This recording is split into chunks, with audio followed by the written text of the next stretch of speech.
Now let's go to now Attorney General Sessions. And his plan, as I would call it, to expand slavery.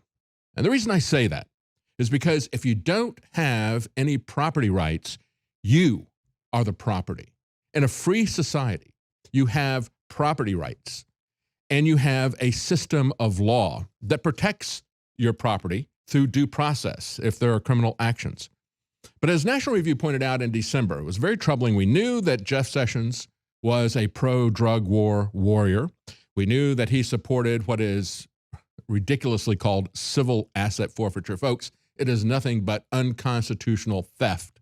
And now he is saying he's going to ramp this up. But let's go back to December, and let's take a look at what they were saying in National Review. We're going to take a look at what National Review says and what Mother Jones says, because people on both the left and the right see this for what it is. But the vast majority of Americans don't even know what civil asset forfeiture is.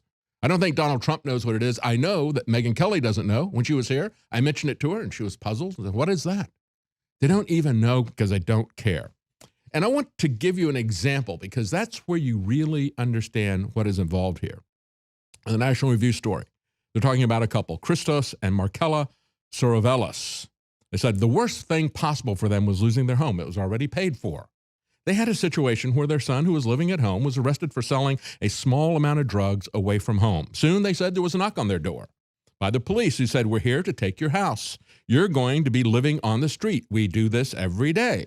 Their doors were locked with screws. Their utilities were cut off. They had to pay off the mortgage. They had already paid off the mortgage on their $350,000 home.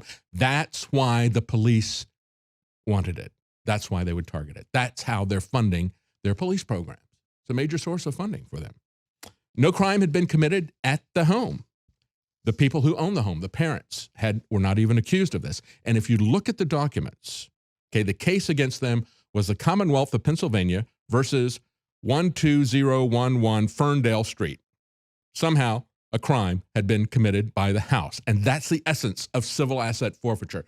It is a lie to say that you are taking down drug dealers. This is something that is a cross between Orwell's 1984 and Alice in Wonderland. The absurdity, the criminality, and the tyranny of it is beyond description. Let me give you another case, one of the first ones that I saw. A guy who had a business where he would fly people charter jets. He took a couple of businessmen with briefcases from the United States into Canada. They had a meeting. He flew them back. When they landed, they were surrounded by federal agents who arrested these two men and impounded his plane and confiscated it. Now, they never charged him with a crime. They knew that he didn't have any idea what was going on. But there again, it was the U.S. versus Learjet, serial number, blah, blah, blah.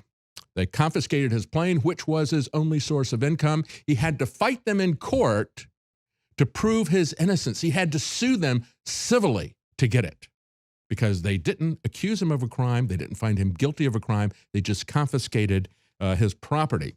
Now, at a 2015 Senate Judiciary Committee hearing on forfeiture abuses, then Senator Sessions, now Attorney General Sessions, said this, and there's 3 lies in this one sentence. See if you can catch them.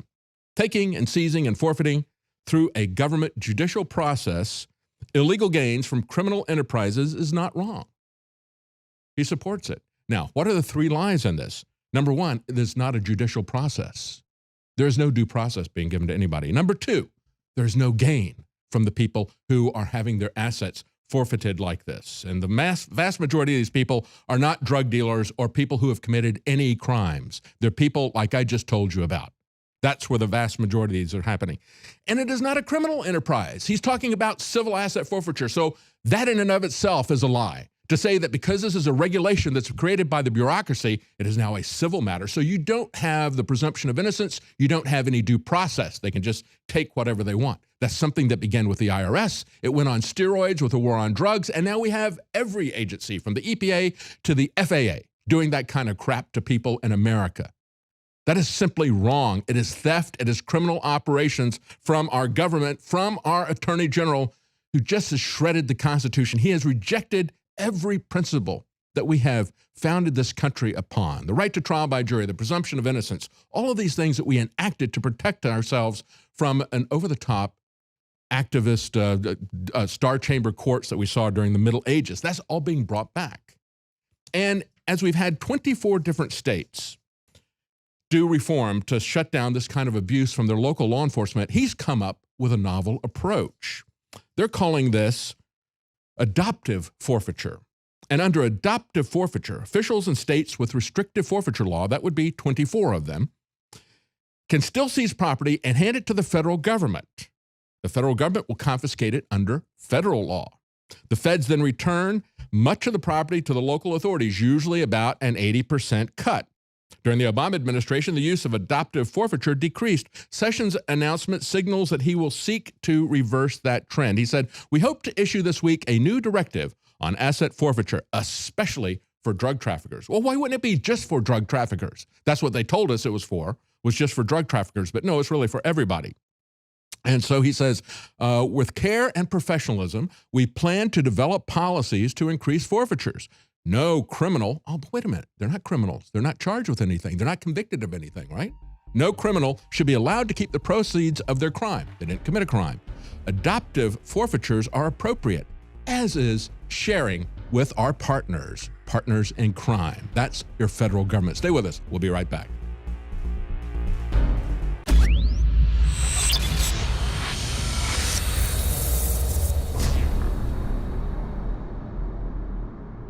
We're selling a product, DNA Force, that is the very best nutraceutical that we can produce. Dr. Group, you took years for you to develop DNA Force for us. It's been something that I've been working on for a long time, Alex, because I think it's very, very important.